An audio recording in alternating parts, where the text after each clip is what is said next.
Knowledge rests not upon truth alone, but upon error also. Who looks outside, dreams, who looks inside, awakes. We cannot change anything until we accept it. Condemnation does not liberate, it oppresses. There is no coming to consciousness without pain. The debt we owe to the play of imagination is incalculable. Often the hands will solve a mystery that the intellect has struggled with in vain. It all depends on how we look at things, and not how they are in themselves. Great talents are the most lovely and often the most dangerous fruits on the tree of humanity. They hang upon the most slender twigs that are easily snapped off. A man who has not passed through the inferno of his passions has never overcome them. Where love rules, there is no will to power, and where power predominates, love is lacking. The one is the shadow of the other. The creation of something new is not accomplished by the intellect but by the play instinct acting from inner necessity. The creative mind plays with the objects it loves. Shame is a soul-eating emotion. The rational attitude which permits us to declare objective values as valid at all is not the work of the individual subject, but the product of human history. Nothing has a stronger influence psychologically on their environment and especially on their children than the unlived life of the parent. The least of things with a meaning is worth more in life than the greatest of things without it. To ask the right question is already half the solution of a problem. The capacity for directed thinking I call intellect, the capacity for passive or undirected thinking I call intellectual intuition. Sometimes, indeed, there is such a discrepancy between the genius and his human qualities that one has to ask oneself whether a little less talent might not have been better. I have always been impressed by the fact that there are a surprising number of individuals who never use their minds if they can avoid it, and an equal number who do use their minds, but in an amazingly stupid way. Everything that irritates us about others can lead us to a better understanding of ourselves. Creative powers can just as easily turn out to be destructive. It rests solely with the moral personality, whether they apply themselves to good things or to bad.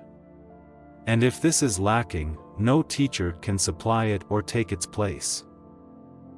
That which compels us to create a substitute for ourselves is not the external lack of objects, but our incapacity to lovingly include a thing outside of ourselves.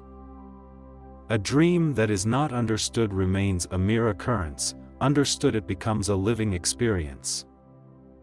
A special ability means a heavy expenditure of energy in a particular direction, with a consequent drain from some other side of life. We should not pretend to understand the world only by the intellect, we apprehend it just as much by feeling. Therefore, the judgment of the intellect is, at best, only the half of truth, and must, if it be honest, also come to an understanding of its inadequacy.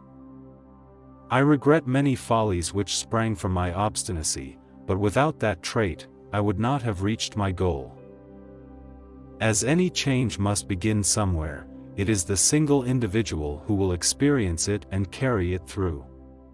The change must indeed begin with an individual, it might be any one of us. Nobody can afford to look round and to wait for somebody else to do what he is loath to do himself. The greatest and most important problems of life are all fundamentally insoluble. They can never be solved but only outgrown. A man who has not passed through the inferno of his passions has never overcome them. Your vision will become clear only when you can look into your own heart.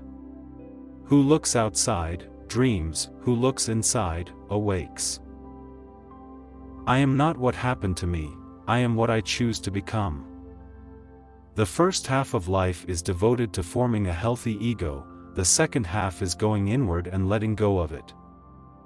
It is often tragic to see how blatantly a man bungles his own life and the lives of others yet remains totally incapable of seeing how much the whole tragedy originates in himself, and how he continually feeds it and keeps it going.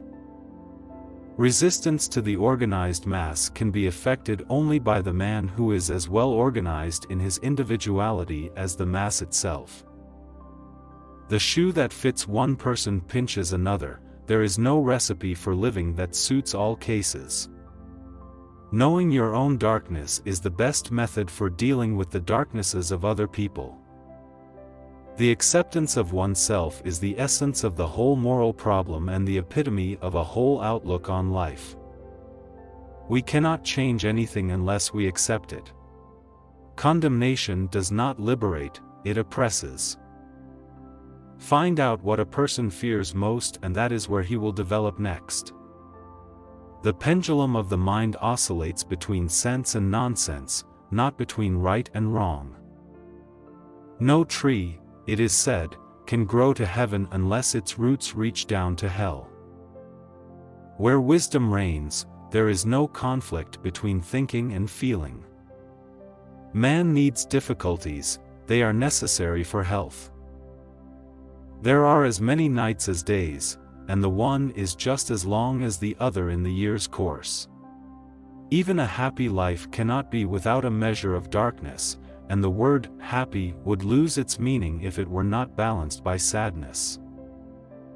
If such a thing can happen to a man, it challenges his best and highest on the other side, that is to say, this depth corresponds to a potential height, and the blackest darkness to a hidden light.